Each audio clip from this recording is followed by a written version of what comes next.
सभी किसान साथियों का एक बार फिर से आपके अपने YouTube चैनल पर स्वागत है। दोस्तों उम्मीद करता हूं आप सभी बहुत अच्छे होंगे। अगर आप चैनल पर पहली बार आए हैं तो चैनल को सब्सक्राइब कर वीडियो को लाइक कर दीजिएगा और अपने मित्रों को शेयर कर दीजिएगा। दोस्तों आज के इस वीडियो में आपको बताने वाला हूं कि अपने घर पर ही आप मिर्च, टमाटर, बैंगन इत्यादि की नर्सरी घर पर ही कैसे आप तैयार कर सकते हैं, इसलिए वीडियो के अंत तक आप बने रहिएगा। दोस्तों जब भी हम नर्सरी के पौधे बाहर से परचेस करते हैं तो हमें लगभग 4 से 5 रुपये प्रति पौधा पड़ता है, जो कि हमारी खेती की लागत को दुगना कर देता है। दोस्तों अगर इनकी नर्सरी हम घर पर ही तैयार करके प्लांटेशन करें अगर, तो हम कुछ हद तक हमारी खेती की लागत कम कर सकते हैं। तो आज हम इसी विषय पर चर्चा करने वाले हैं, इसलिए वीडियो के अंत तक। नर्सरी दो तरीके से तैयार की जाती है। पहली जो पारंपरिक तरीके से क्यारी बनाकर की जाती थी, ठीक है, उस तरीके से भी हम कर सकते हैं। दूसरी हम प्लास्टिक ट्रे के द्वारा भी नर्सरी तैयार कर सकते हैं। जो क्यारी बनाकर हम नर्सरी तैयार करते हैं दोस्तों, इसमें हमें 70 से 80% तक स्वस्थ पौधे मिलते हैं।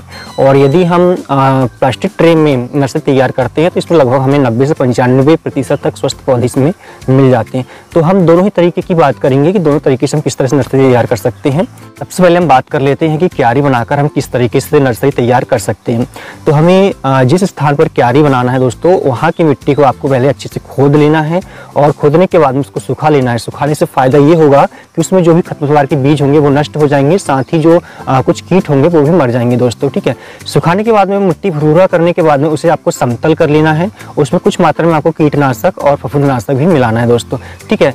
जब भी उसमें हम बीज डालें उससे पहले आपको उसमें थोड़ी सी कंपोस्टिंग खाद या फिर गोबर की खाद मिलाकर मिट्टी में अच्छे से मिक्स कर लेना है और समतल कर लेना है दोस्तों, ठीक है। जिस स्थान पर हम क्यारी बना रहे हैं, जिस स्थान पर हम नर्सरी तैयार करना चाहते हैं, ध्यान ये रखिएगा कि वहाँ पे लगभग 3 से 4 घंटे आपको सीधी धूप मिले वहाँ पे, ठीक है। और ऐसे स्थान का हम चुनाव करें जिसमें कहना चाहिए कि बारिश का पानी वहाँ पे ना आए, ये भी आपको ध्यान रखना है, ठीक है दोस्तों। जो क्यारी की अगर हम बात करें तो क्यारी की जो चौड़ाई होगी दोस्तों वो 1 मीटर की होना चाहिए और 3 मीटर इसकी लंबाई होना चाहिए और ज़मीन से इसकी ऊंचाई 15 से 20 सेंटीमीटर की होना चाहिए दोस्तों, ये आप ध्यान रखिएगा, ठीक है। दोस्तों मिट्टी की तैयारी करने के बाद में अब बात आती है बीज के चुनाव की। देखिए आप जब भी बीज रोपण करें दोस्तों, अच्छी कंपनी का बीज रोपण करें, ठीक है, उन्नत किस्म का रोपण करें। आपके क्षेत्र में जो अच्छी कहना चाहिए वैरायटीज़ हैं उनका चुनाव आप करें दोस्तों। उसके बाद में उसका बीज उपचारण आप कर लें। बीज का उपचारण आप थायरम से या फिर ट्राइकोडर्मा से कर सकते हो, ठीक है, जो फफूंदनाशक और कीटनाशक दोनों तरीके से आती है। उसके बाद में दोस्तों मैं आपको बता दूँ कि जब बीज का रोपण करें तो पौधे से पौधे की दूरी 5 सेंटीमीटर की होना चाहिए और बीज की जो गहराई है दोस्तों वो आधा सेंटीमीटर के लगभग होना चाहिए। ज़्यादा गहराई पे अगर आप बीज का रोपण करेंगे तो ये अंकुरित नहीं होंगे, वहीं पे बीज गलकर खराब हो जाएंगे दोस्तों, ठीक है।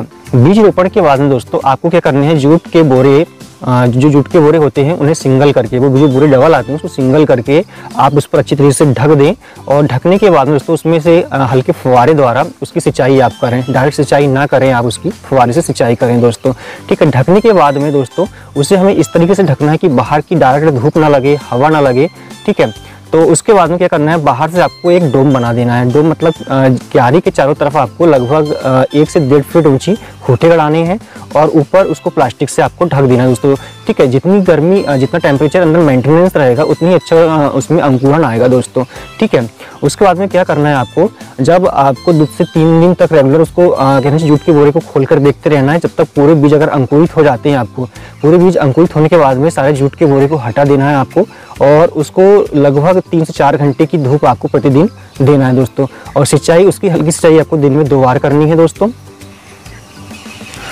जब हमारी नर्सरी अच्छे से अंकुरित हो जाए तो जब पौधे की इसमें अच्छी संख्या आपको दिखने लगे तो उसको हमें कीट से और रोगों से ही बचाना होता है दोस्तों, ठीक है। कीट और रोग से बचाने के लिए इसकी 2 ml प्रति लीटर पानी में मिलाकर नीम का तेल का छिड़काव आप कर सकते हैं, या तो फिर 2 ग्राम प्रति लीटर पानी में मिलाकर इसे मैकेजीव में मिलाकर इसका छिड़काव आप कर सकते हैं, जिससे आपकी नर्सरी बहुत अच्छे से ग्रो करेगी दोस्तों और साथ ही इसमें कीट और कहना चाहिए कि विभिन्न रोगों से बची रहेगी दोस्तों, ठीक है।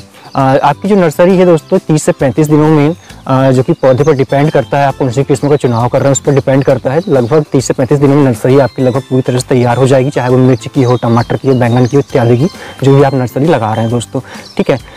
नर्सरी की अच्छी ग्रो के लिए आपको क्या करना है, 15 से 20 दिन के अंतराल में NPK 19-19 का जो है छिड़काव करना है। साथ में इसमें आप कोई भी अच्छी कंपनी का ह्यूमिक एसिड भी मिला सकते हैं दोस्तों, इससे आपकी जो नर्सरी है वो अच्छे से ग्रो करेगी। तो इस तरीके से आप क्यारी बनाकर नर्सरी अच्छे से तैयार कर सकते हैं दोस्तों। इसके बाद में हम बात कर लेते हैं दोस्तों कि हम प्लास्टिक ट्रे में नर्सरी किस तरीके से तैयार कर सकते हैं।